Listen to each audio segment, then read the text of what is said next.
Welcome to What's Alive with Ashley and Bella.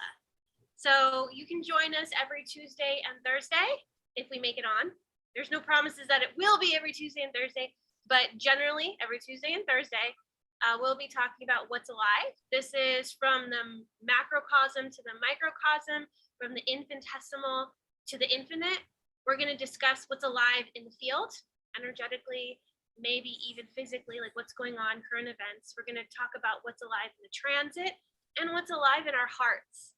So if you join us today, say hello. We'd love to know who's tuning in. We'd love to know where you're from. We'd love to see kind of the reach. And I love and have so much gratitude for the gift that the internet has bestowed upon us. We all have the ability to talk to people all over the world. Space doesn't matter, time doesn't matter. It's 5 o'clock somewhere, everywhere. So if you're having a drink, cheers. And yeah, let's get into it. Bella's drinking her water. Let me drink some of my water too. I'm always drinking. If you haven't noticed, I'm always drinking. I have thirst, cold, which is in my PHS. So a lot of liquid around all the time. Thirst cold. Okay. So where are we gonna start? What do we want to talk about? I do have the chart app, so maybe we want to share. Should I just pull it up to see? Yeah. So this is simultaneously both the infinitesimal, because we're talking about neutrino streams here, but also the macrocosm because it's planetary. So I feel like everything's both. And when we say infinitesimal and infinite, it's all in the same. We have the stars inside of us. So as we're bringing up the neutrino weather, it's kind of like we're weather forecasters. And we're telling you what you can expect, this transit, what's alive in the weather, because the weather is influencing you, whether you realize it or not, because we're not having physical rain, physical snow, we're not flooding, but you could experience flooding inside of you. And so this is just a little sneak peek into what's alive inside of you. Yeah, I feel there's something powerful with the sun and Mars together here in 18 right now, because when we have two of those, we call the three wise men is what we call them in the gene keys: Mars, the sun, and Jupiter.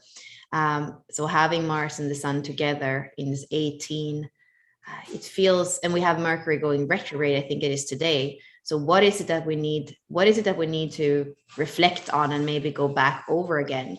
And in Libra, I feel like it can have to do with also things that we decided with somebody else. Like maybe there is some kind of contract, there is some kind of collaboration that didn't work and that we have to kind of look over again. There might also be something from the past. I know, Ashley, we have been speaking with some people that we worked with before and exploring how to work again. So it feels like in Libra with the sun and Mars there can be things, there's action, and it's very harmoniously connected to the North Node. And the North Node is about truth. It's about Gemini. It's about being the messenger. And it's about being the messenger that's not so airy-fairy out there, but really that 20 has the presence. So that in presence is when we feel the truth. And in integrity is when actually we can know if a contract, a collaboration is right or not. And with that, we also have a harmonious aspect here with Saturn. And before it was in 19, so it felt like it was teaching us about the kind of codependent relationships and contracts and maybe way of being a messenger. And now it's in the 41 again. So here it feels like an anticipation based on what is in integrity, what isn't, based on what's true and what isn't. So anticipating there. Aquarius is very much that energy, and the 40 has that fuel to experience something, possibly something new. And with the manifesting generator channel in nodes that is activated now for us for a long time, it also feels like some of that energy to act, but how important it is to not just act in business, but actually acting in something that's aligned with that North Node, with our direction, with our integrity. Is my audio on? Mm-hmm. Okay. Yeah, I love everything you're saying, and I'm looking at, you were saying the three wise men, so Mars and the sun and then also Jupiter. And we can see that Jupiter's in 49. So there's some kind of revolution happening, and it's in the 5th line too. So I'm calling in that as well to everything that's in the 18th. So it's almost like, even if you're judging something, even if things are coming up for you, know that something is transforming, and it's up to us to decide if we're going to react or we're going to respond to it, because that's what's being expanded with Jupiter.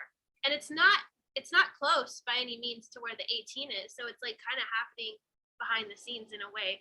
And there is something about the IQ and the EQ, because the 18 codes for the IQ sphere in the gene keys. And the EQ is represented by Mars in our chart, conscious Mars. And you can see how Mars and the sun are together. So it's almost like there's this underlying hidden message about the Eden loop between your IQ and your EQ, looking at the interplay between your emotions and your mind. And you can also see that the MC and Neptune is in the 22. And so this is the MC is your midhaven. It's like the top of the sky. And it has to do with, I mean, what is veiled? If Neptune is about veiling, and we have had the 22 activated by Neptune for a very long time now, but now the MC is there right now. So I almost feel like we're needing to look at our emotions as well during this transit. Where are we judging our emotions, and where do we have a preference for how we feel? Can you allow yourself to even be in those uncomfortable emotions and let that be perfect instead of trying to fix it, trying to change it? Like, how can we allow us to respond and accept and bring in these emotions without having a preference or a judgment around them? Yeah, I love what you're saying. And I think it can be uncomfortable times. Somehow we have 6 planets retrograde. Mercury just went retrograde, and we know that can be annoying. But with all these bigger planets, they're also retrograde until the next. We're going to have I think it's on the 7th. On the 7th of October, we have like just in a few days, three of the bigger planets, starting with Pluto and then Saturn and Jupiter going direct. But until then, for the next week, I feel it can be this kind of uncomfortable energy that there might be things that we see that we need to change. There might be a contract that needs to be broken, but there's not so much energy to do it. Well, we have the energy of the Sun and Mars, but they are not so happy because all the other planets are retrograde. And then what you're mentioning with the Eden loop, well, here we see that Mars is in Libra. He doesn't really like to be in Libra. Venus really likes to be in Libra, and Venus doesn't like to be in Scorpio. Mars likes to be in Scorpio. So there is this kind of loop where they're not happy where they are. And at the same time, I think that there is something we can learn from kind of feeling this uncomfortable, not being at the place that you really love to be, but like, how can you do the best of it? How can Venus here in Scorpio actually look at these things that have been hidden, that have been secret, that need to kind of come up to the surface, that need to die? And also for Mars, it kind of is not always that diplomatic. It can be very much more the Aries energy, more individualistic, more action oriented. We know from the core wound and the EQ shadows in the gene keys that it can kind of make havoc in the world, because it doesn't have that, like, it doesn't have the seeing the whole and including the whole. So I believe if we can sit with uncomfort and we can learn from it rather than becoming super frustrated or collapsing or raging, which would be all reactive, repressive shadow frequencies. I think there is a lot of energy that can continue to transmute for this last week before many of the planets are starting to go direct. And I feel like this is also coming from this codon ring of matter that we were in right before, codon ring of alchemy that we were right before we were in the codon ring of matter. So we are in the kind of high pressure part, is what I feel, high friction, high pressure part of the wheel, where there's going to be that friction in ourselves with our inner conflicts with the other now in the codon ring of matter. What Ashley was saying, the things that code for the different periods of our Venus sequence when we have the parents and everything we get conditioned in. So I would say maybe, sit still in the boat. And if you feel like you need to change now, if it feels like it's a little bit heavy and things are not changing, just know that that's part of the energy. That is, even if we have the action in the 2034, even if we have it here together with the Sun and Mars, all the rest of it the chart is not like so energetic, so it can kind of keep you actually having to look at it. Kind of, I don't know why I see that, but it's like when a dog pees on the floor, then you're like, you kind of want to put its nose in it and be like, this is not comfortable, and then it learns, and it kind of can find a way that is more constructive next time. Yeah. So what can we learn from what's uncomfortable? What can we learn to have, like, sometimes I see the other analogy that's like a little bit less a joke. It's more like when you have to look at a shattered glass on the floor, of something that broke, that you were part of breaking, or that broke against your will, which can happen with the Scorpio energy and Venus, that you valued. Like sometimes just stopping a little bit and look at the shattered glass on the floor, there is a transmutation that can happen. Can you be whole and not fall apart just because something just fell apart? That energy I feel strongly. There's always an opportunity to like look at something that happened that wasn't your doing, that isn't fun, that you maybe have to clean up, and look at it as like, what is the bigger picture? What's the message? What's the message that this is bringing to me?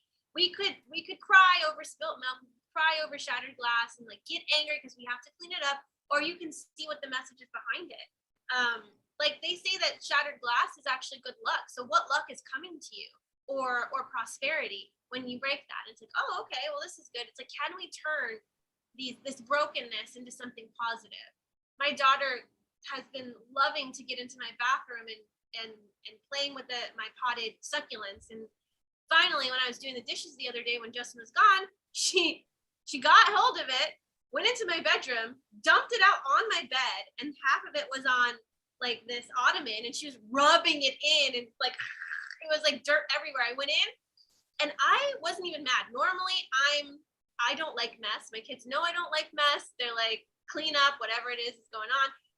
I was in there and I was like, okay, Justin's away at a men's retreat where he's totally being transformed and going through this whole rebirth process and like brotherhood and all this thing.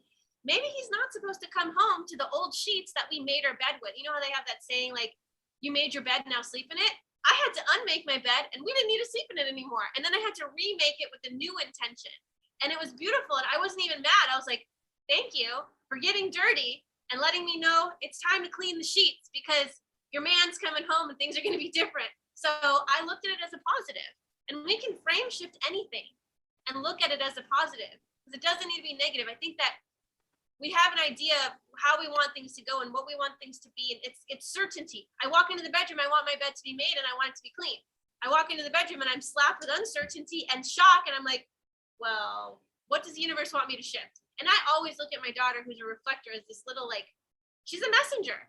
So anything she does, I look at it as how she's actually reading me. It's like a beautiful gift. I'm like, okay, I'm really clinging to this idea that I want this and that, but you're like, we're going to do this and you're going to do this. So I'm grateful for her. And when I can be mindful, I can change anything into the positive, because it is little gifts from God. Yeah, and you took a picture of her and she was like so happy, like with her arms like this, and it was so much aliveness in it. And I believe we are in a third line day today, and I was just on a call before on a live retreat that Ashley and I are going to be part of creating later this year, and we were speaking about the third line energy, or I was speaking about it, and I that trial and error, and the keynote that we have in human design, the martyr, that that you are a victim for the circumstances. That's what that actually you could have said, okay, I'm a victim of this and I'm alone with 4 kids, and but that's the beauty when the third line can come back into its playfulness, into its dynamism, into like seeing that interaction as something magic, and even have the humor of it. So for me, the third line is powerful in that sense, and we are in a third line today, and sometimes we can have that feeling on third days that, oh my God, everything is going wrong. I always break things, but I've been breaking, I feel like, even more glasses, and like kind of small accidents are happening. And I've heard astrologers speak about it the last weeks, and it's kind of true. But yeah, so there is some kind of energy that is not super stable. And I believe it has to do also with Uranus on the second gate. It is, whatever our structures were, whatever was used to be stable and fixed earth, It's just there are explosions that are going to happen, and how we can deal with them and how we can kind of welcome them to kind of what can break in the cracks feels like important. Okay, well, I'll leave you with this picture of Aurora, happy in her mess. Can we all be like the reflector, getting down and dirty in the house, breaking the paradigms of what belongs in the house and what belongs out of the house, and just be in joy. Enjoy life by being in joy. Like, get dirty, play with dirt. Yeah, so I'm grateful for her, and I really hope that instead of judging the mess that maybe you got yourself into or somebody else handed to you, look at it as perfection and find the perfection in the mess and the message for you.